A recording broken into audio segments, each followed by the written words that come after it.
Ladies and gentlemen, boys and girls, welcome back to the Football Stooges, the weekly YouTube podcast where we cover football in the stupidest way you can imagine. And boy, is it fucking stupid. Yes, indeed. We got some NFL news to talk about today. There have been some interesting signings, re-signings, extensions, etc. as we start to slowly inch our way closer to this NFL season. And we obviously have some UFL action to talk about. Week 8 has concluded. Week 9 is upcoming.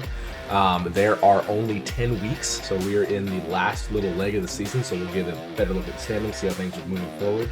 But this will not be the Football Stooges without more than one stooge, so without further ado, I don't know if this has ever happened before. I believe this is the only time that we have had the two non-original Football Stooges members on the podcast without the other two non-host original, Mamba and Macedon. So I don't want to call y'all the B team, but I don't know.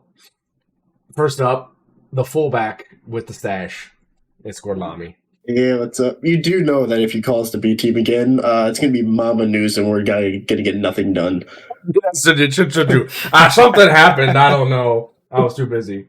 I was too busy doing BMG stuff. I can't do it. I can't. I can't even glance at Adam Schefter's Twitter. By the way, how's your home planet there, Thrag? God damn it. The mustache, man. I like it. Anyway, last but certainly not... good luck coaching stash, dude. I need it. Last but certainly not least, the one, the only, K Drizzle. I am here as well, yes. So yeah, welcome to the show. My name's K-Duff. We are apparently the B team. Hey guys, Critical here. So apparently I'm on the B team here. I voiced a bad in dispatch. Why do I got to be with the guy that drinks a lot? You're gonna finish those twinks. Yeah. Alrighty, here we go. Hall of Fame defensive back for the Steelers. We could do Troy Polamalu. I don't think Ryan Shazier's in the Hall. Twinks. I find it. Okay, whose soundboard was that? That's Galami's. Fuck. So who do we put here? Steelers corner. Who was the? They just drafted his son or something. Who was the? Oh, Joey Porter. Joey Porter. Thank you. Is Joey Porter a Hall of Famer? Was he a DB? No, he was a DB. Okay. No, he was a linebacker. Troy Polamalu. Hall of Fame defensive back. That's a Niner. We could do John Lynch. We could also do Ronnie Lott. I think I like Ronnie Lott here. Ronnie Lott. Hall of Fame DB. That's a 2-time All-Pro. Charles Woodson. We could do Charles Woodson. Ed Reed. Night Train Lane. Oh, yeah. Dick the Night Train Lane. Alrighty. 2-time Pro Bowler. That is a Colt. 2-time All-Pro is a Colt. Sorry. Let's go with... What about Quentin Nelson? We could do Quentin Nelson. Let me try Jeff Saturday. I think that might be a little bit deeper of a pull. Oh, yeah, 4.2. And the Packers jersey. Look at that girl, mommy. In a Packers jersey, too. Please. Fuck, Jeremy Shockey wasn't a 2-time All-Pro. Yeah. The second I see a picture of Jeremy Shockey, I just hear What If by Creed. Yeah. What about Saquon? My reason. Odell Jr. Odell and Saquon could work. I'm looking for a bit deeper. OBJ could work, yeah. Victor Cruz? Maybe. Okay. What about Mario Barber? Manningham? Was it Tiki or Rondé? Was the giant? It was Tiki. It was Tiki Barber. I forget. Tiki Barber. Tiki Barber wasn't a 2-time All-Pro? Are you shitting on my dick? What? How about Phil Simms? He's in the Hall of Fame. He had to have been a 2-time All-Pro. Is that the wrong Phil Simms? You could probably do Barkley. Phil Simms?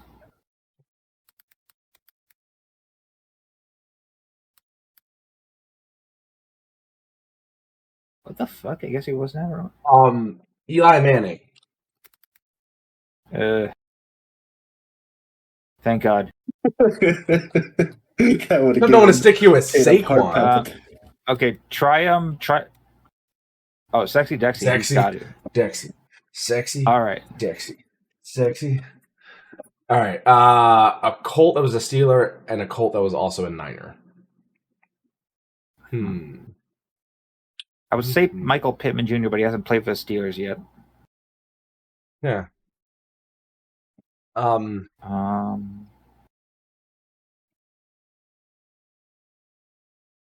We should know this. We should.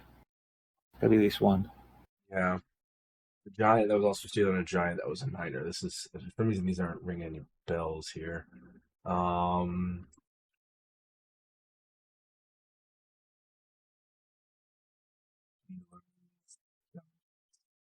Colts, Steelers, Giants. Steelers and Colts. Those are two old franchises. There's got to be. Alan Francesa only played for the Steelers.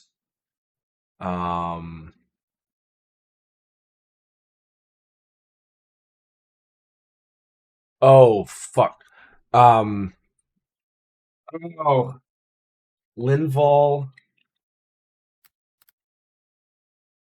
Joseph? Nope.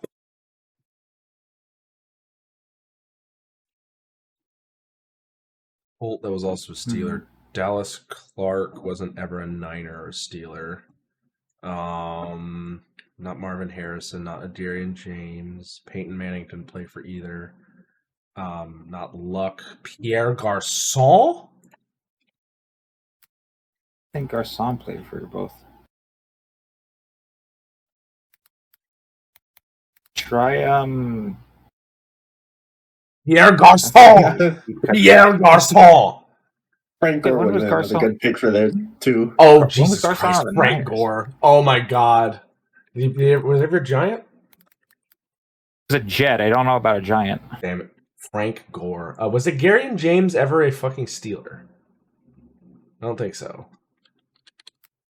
Adarian James? No. Nope.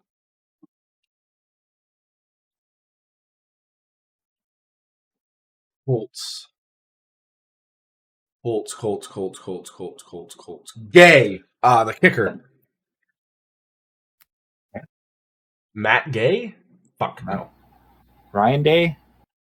No, the kicker. The Colts had a kicker, Matt Gay. Chris Boswell.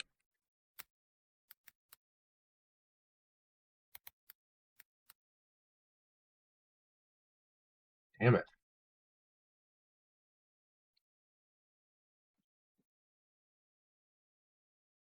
I've got a.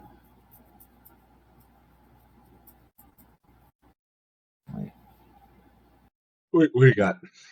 Oh, I got Trey Flowers. For the Steelers and Colts? Steelers Colts, yeah. Also a Bengal. Nope. You do Jimmy Orr. Oh, then that Trey Flowers. Okay. Steelers and Giants. Steelers and Giants.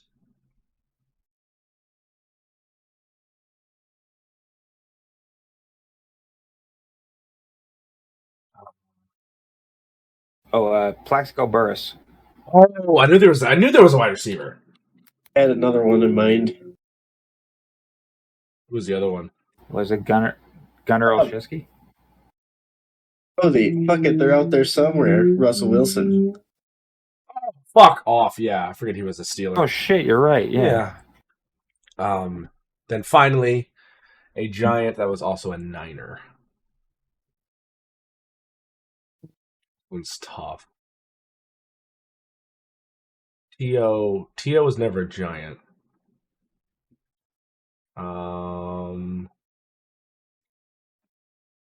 Jason Pierre-Paul?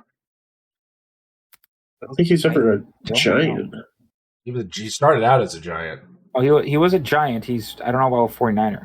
They called him 10-Finger Jason when he was a Giant, not when he was a Buck. Matt Hazelton. Who the fuck is that? I don't even know. But it works. Of course, apparently. Buckner, Eric Ebron. Interesting. Plaxico Burst was the top answer. Ooh.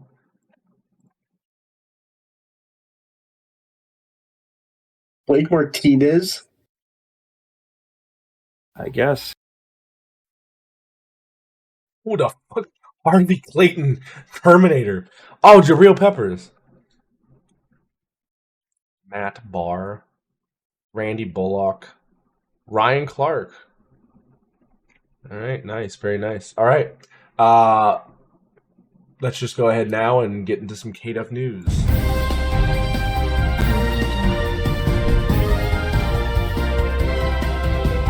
Fuck this fucking camera. God damn it. Who's this guy? Who's this fucking guy? Who is this guy? Get the fuck out of here. Not the guy who's supposed to be doing KDUF news. So I'll tell you that much.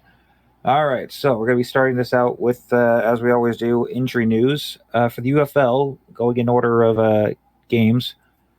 Starting out with the defenders, the only ones that are questionable are cornerback Gabe Taylor due to a toe injury, and tight end Briley Moore, who's still out due to personal reasons that are undisclosed. As a Storm, they're also pretty good. They've only got linebacker Darian Butler dealing with dealing with an illness. Birmingham Stallions, we're monitoring linebacker Kobe Jones with a foot injury, running back Anthony McFarland with a hamstring injury, and wide receiver Dion Kane with a quad strain. They're playing the Aviators. You got guard Chris Glasser out with a concussion, as well as punter Brad Robbins with a hamstring, cornerback Cam Smith and Elijah Blades with shin injuries, and wide receiver Jalen Moore with a foot injury. The Battlehawks are actually pretty okay. Nothing reported for them, but the Gamblers have a tackle Jalen McKenzie dealing with an ankle injury, linebacker Marvin Moody Jr. with a shoulder injury, and safety Nico Bolden dealing with a neck injury. And as for the Renegades and Kings, nothing to report for them. All right. There is something I can report on for the NFL again, though. Rashee Rice, wide receiver for the Chiefs, he's undergone knee surgery. It's going to be sidelining him for at least 2 months, meaning he will be missing OTAs. If it weren't also for the fact that he is actually going to be serving 30 days of that in jail.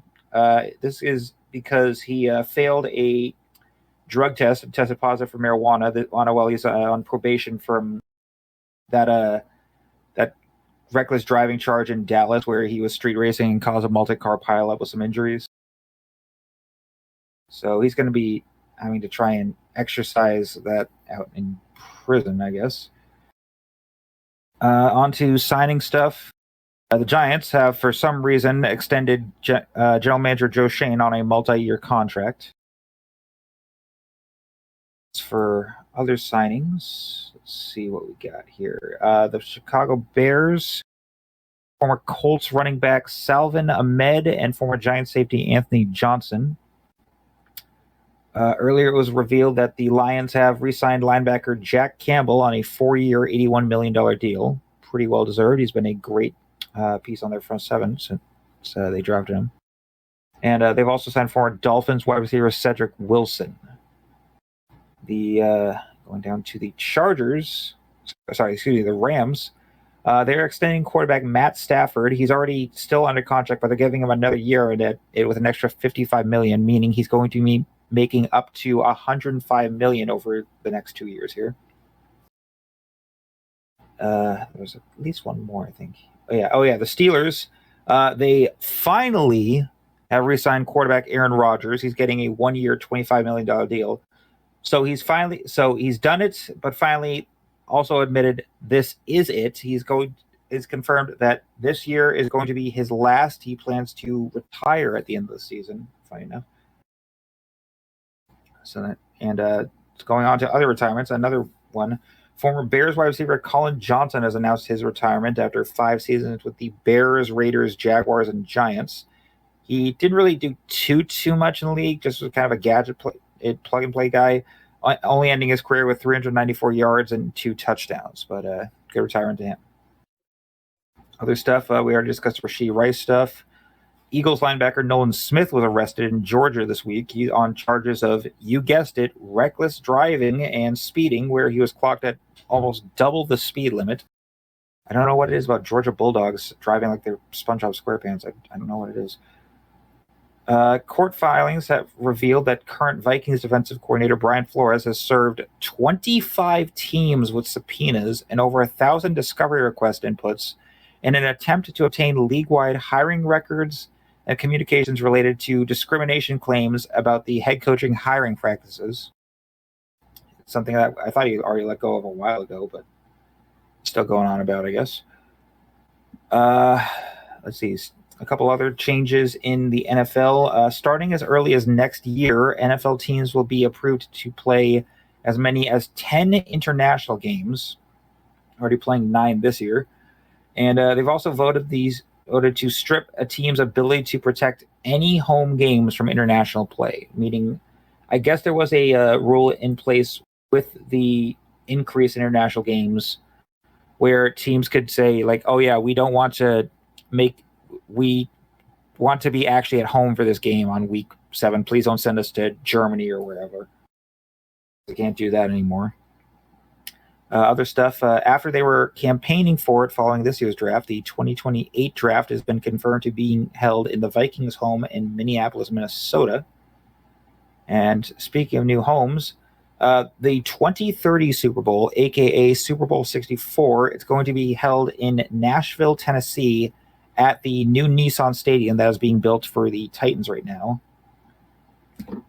A couple other quick things. So Jackson Smith and Jay, right? You guys know he won an award at the NFL Honors. Do you guys remember what that award was? The Offensive Rookie of the Year? Well, according to his trophy that says Defensive Player of the Year, he feels like he's a little bit slighted about that. That's saying that's a little bit disrespectful that you're rewarding these players but can't get the actual rewards or plaques right. So we'll see if we can get that fixed.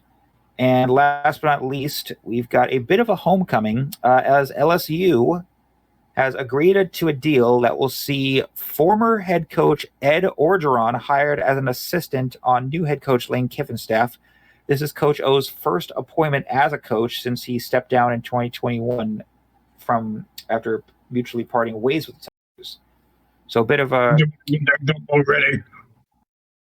Yeah, so a bit of a homecoming for him. That's all I got. Alrighty. Also, you did talk about the Rodgers and Stafford extensions, yeah? Yes. Yeah. The other thing also, RP to Kyle Busch. Oh, passed away yes. just recently today. NASCAR legend. Mm-hmm. Not the news I wanted to read today. Yeah, very young. Was only in his 40s, I believe. Young 40s. 41, yeah. 41, yeah. Early 40s. It's tough to see. On a lighter note, let's get into some UFL action. Week number 8. We'll start out with the Orlando Storm and Dallas Renegades.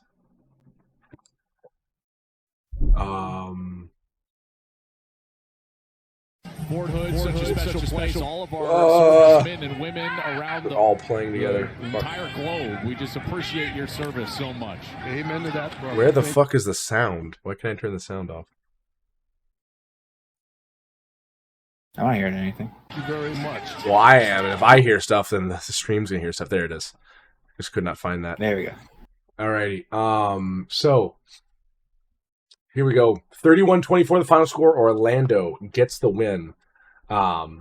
This was in Fort Hood, Texas. They beat the Dallas Renegades 31-24. Their quarterback, Jack Plummer, 24 for 36 for 238, no touchdowns, no picks, and an 85.2 rating. On the ground, he was the lead rusher, 4 for 70 and 2 touchdowns, while Jason Corbin, 12 for 36 and 1 touchdown, was the main running back just behind him. Lead receiver, Chris Rowland, 9 for 91 receiving. Then for the Dallas Renegades, Austin Reed, 12 for 23 for 134. 3 touchdowns, 1 pick, and a 91.3 rating. Lead rusher Elias Merriweather, 12 for 76. And then lead receiver Seth Green, 2 for 55 and a touchdown. Pretty good day by the Storm. They were passing the ball very well. Got 4 touchdowns on the ground. All 4 of their touchdowns were on the ground. 1 by KJ Hamler, 2 by Jack Plummer, 1 by Jason Corbin. So they were punching the ball in on the ground, but they did have 238 passing yards to their 129 rushing. So they were a little bit more focused on the passing game. Not bad, pretty good balance. And they seem to be hitting their stride. They've only dropped 2 games thus far. They're 6-2. Dallas now falls to 3-5, and they are struggling. Only a 52.2% completion percentage from Austin Reed, their main quarterback. He did throw for 3 touchdowns, one you can see here to number 17, Emmanuel Butler. But he did have 1 interception and only 134 yards passing, 123 after a negative loss due to sacks. It's starting to seem like playoff hopes for the Dallas Renegades are in rough shape. Also, this is a very wide open stadium. I don't think this is normally where they play. This is a Phantom Warrior Stadium in Fort Hood, Texas. This is not normally where the Dallas Renegades play. So this does look like don't they play at the stadium at the old stadium that the Texas Rangers used to play at? I believe they do. I believe this is a high school field. It looks like which a Texas high school field is still insane. Texas football is one of the biggest high school sports in the world. There's some high schools in Texas that have nicer stadiums than like fucking UMass. They probably have nicer. Yeah, I think almost all Texas high schools have nicer stadiums than UMass. No disrespect to UMass, but UMass stadium is very small. No. I've been to it before for my brother's graduation. It is kind of meh. Yeah, I think there's probably a decent amount of high school stadiums in Texas that are better than FedEx Field. But this was also really cool to see just an outdoor game where you can like. Well, one thing I think you lose when you have the NFL stadiums, even most college stadiums, is you have that bowl, and you don't get to really like see the sunset as well when it's right at the horizon because there's like a story or two of like seats. There's some pictures from this and some videos where there's like you can see the sunset as it goes off. It takes you back to the good old days of when you played. Yeah, that's one thing I loved when I went to Lambeau's. We were higher up watching the game, me, my wife, and my friend and his wife, but we did get high enough up that we could see the sunset as it was over, which lake is that? Is it Lake Superior, I think, that Green Bay is up against? Lake Michigan. Lake Michigan. Yeah. No, isn't it? No, it's Lake Michigan. It is Lake Michigan. Yeah, you're right. I'm thinking too far north, yeah. But Lake Michigan, yeah, that was really pretty to see that. And then I had to watch Zach Taylor's coach team. But yeah, great by the thunderstorm. That one Bengals fan put a clown mask and nose on right next to me. Yeah. I had the brown paper bag on my head, and everyone loved it until there was this one drunk Bengals fan that wanted to he started to size me up as I'm holding onto my wife's arm, and then he just went he's too tall. Yeah, I don't understand what you want to fight me over saying our team sucks when we're like losing every game. Cool. But yeah, rough for the Dallas Renegades going to week 9. They're 3-5. Orlando improves to 6-2. So great job by them. Moving forward, we will move on now to the Louisville Kings and DC Defenders in week number 8.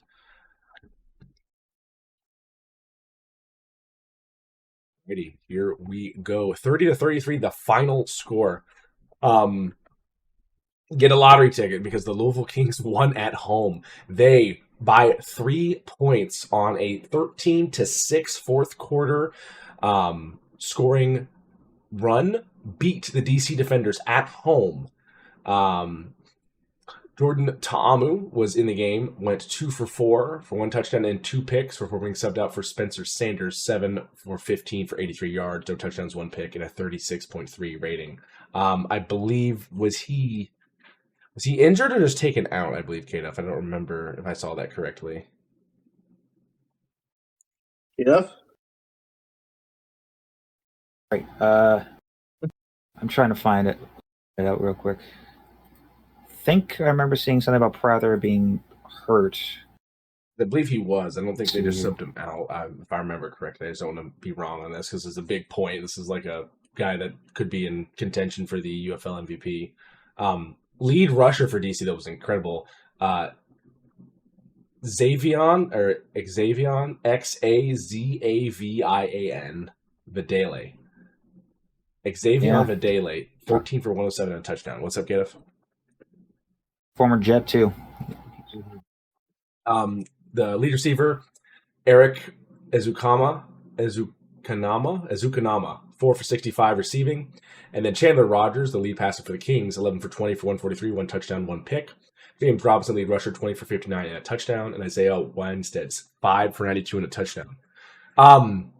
So defensively, the Louisville Kings were able to pick off the DC defenders 3 separate times. And special teams, they did have a kick return for a touchdown. So this team was playing full football, all 4 quarters, all sides of the ball, playing it well, and then just took advantage of that.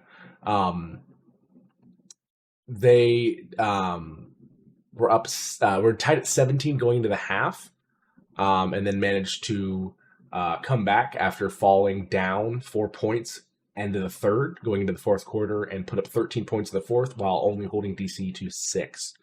So that really helped them out here. So you can see here, we are in the fourth quarter, 9:51 left. It's 24-26, Louisville winning by 2. And again, special teams plays for them were big. They did have a kick return for a touchdown, and this was a long punt return that got them onto the opponent's side of the field, and they were just able to capitalize from that. Still impressed that these guys won in these ugly-ass uniforms because they haven't been able to yet. So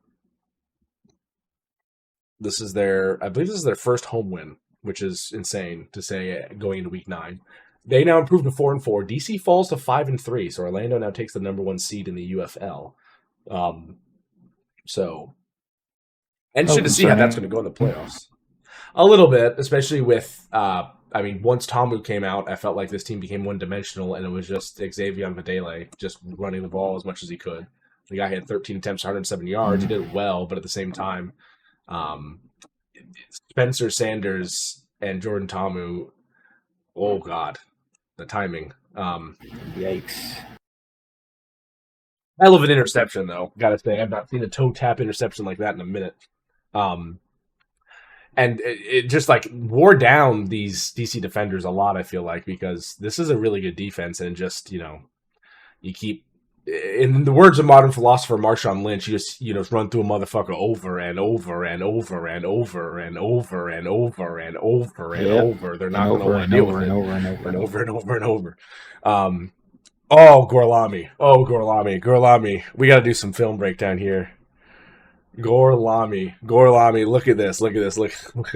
First of all, look at this formation. All right. Tell me something you see that's interesting. Something's gonna stand out to you. What stands out to you here? Looks like there's a nose tackle playing fullback. Yeah. Watch this lead block. If this doesn't get you fired up. Ooh, yeah. Lord. Just clears a pat that. Woo. Oh.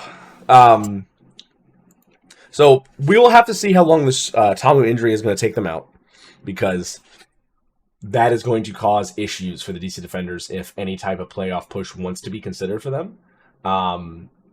Their defense is still phenomenal, but as we saw with the Houston Texans, the NFL, you can have the best defense in the world. If you can't score points, you don't win games. Defense does win championships, but you have to have some type of offense. Ray Lewis and Ed Reed at least had Trent Dilfer. And say what you will about Trent Dilfer, the motherfucker is consistent. So,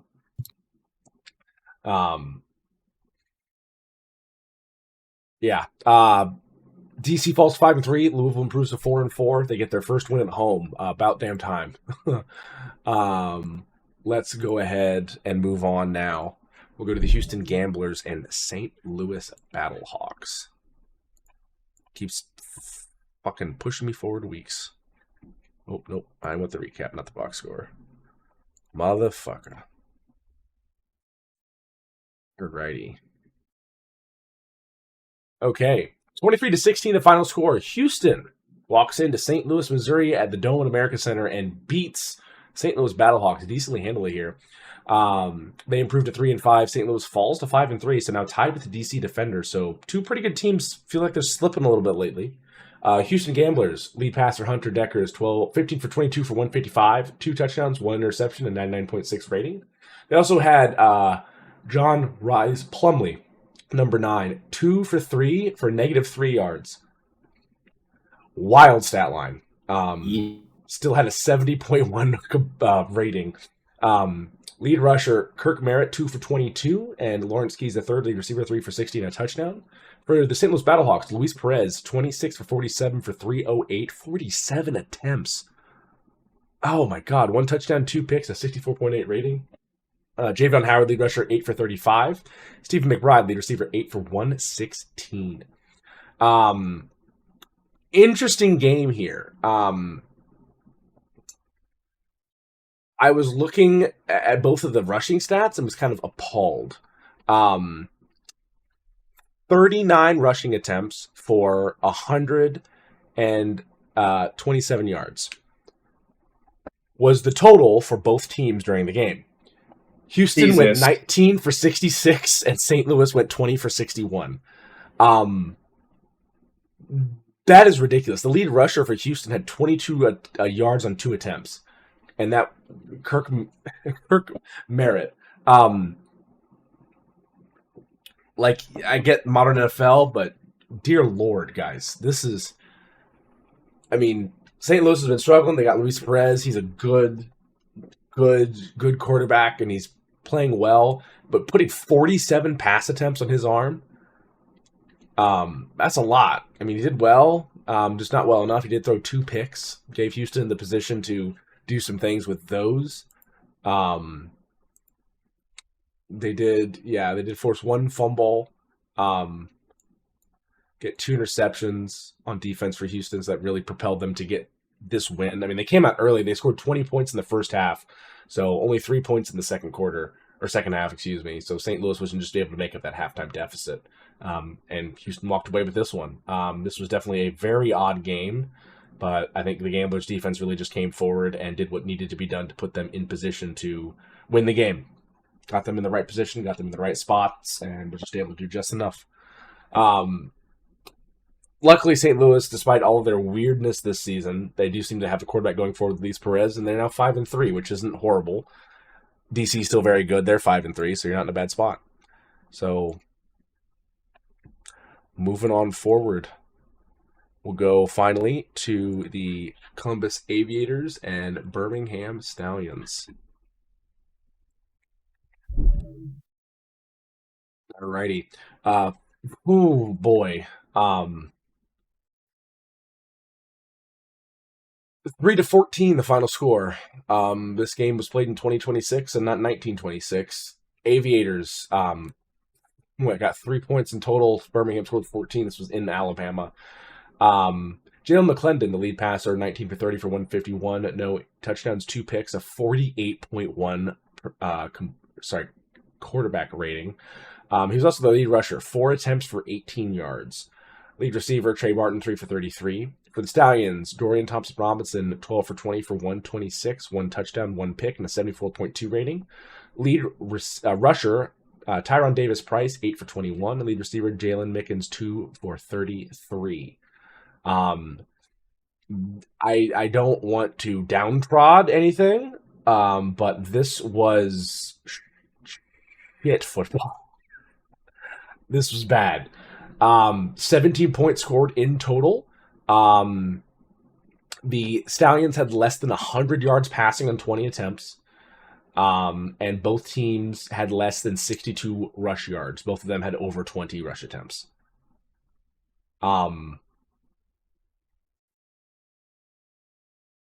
The longest rush for the Stallions was 7 yards. The longest rush for the Aviators was 9 yards. Kind of a defensive focused game, but also just bad offense as well. I will say though that was a tackle catching that pass there. 64 there, goes into the flat, dumps it off to him. Got a decent amount of yards. Shout out. I had handed him the ball. Yep.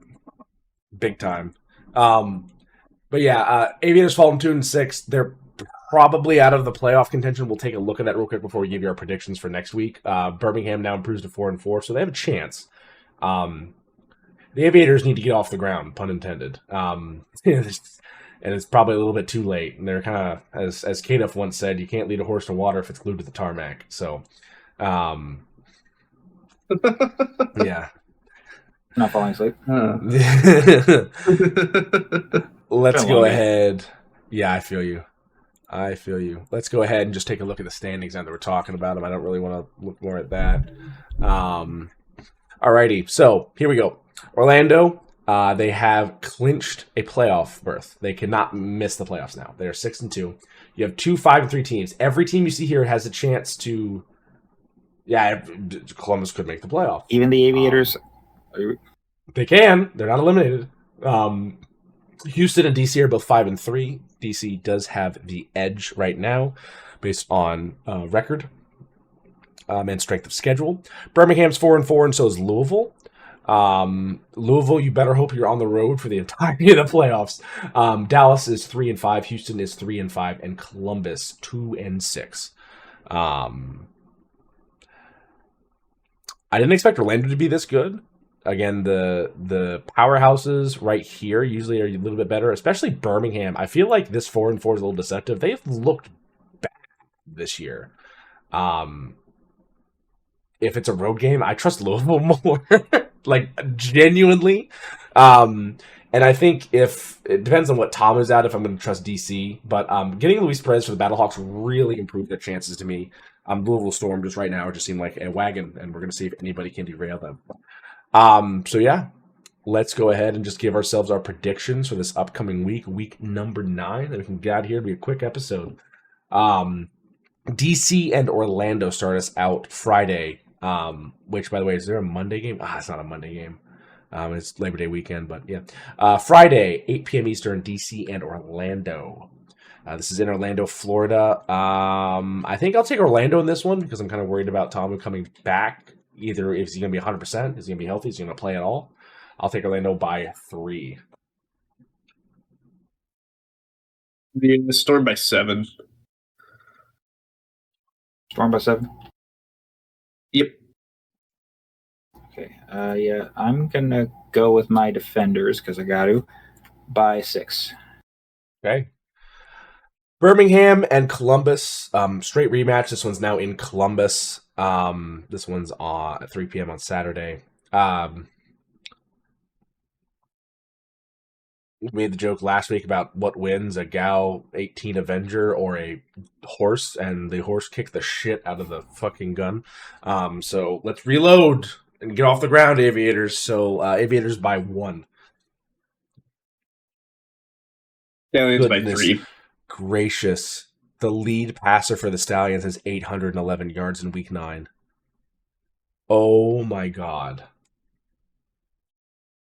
Look at this offense. 195 total rushing for their lead rusher, 811 passing for their lead. Good Lord. Yeah, give me the Stallions by 7.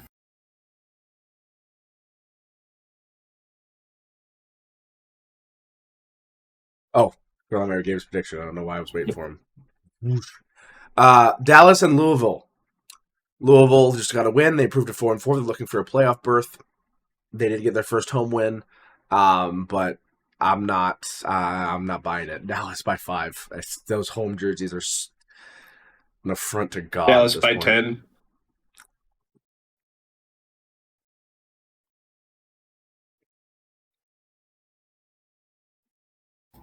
Yeah, give me the. I'm going to give myself Dallas by 8.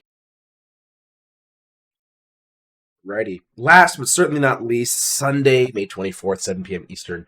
St. Louis Battlehawks, Houston Gamblers from Houston, Texas. I think I'll take the Battlehawks in this one. I think just getting Luis Perez going a little bit better might be something that they are able to develop on, improve upon, and keep this team competitive. And I think he could push them forward to make a deep playoff run. I'll take the Battlehawks by 10 in this one.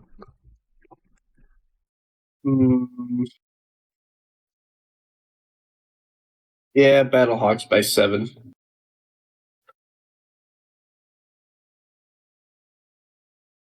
Yeah, give me them Hawks by 12.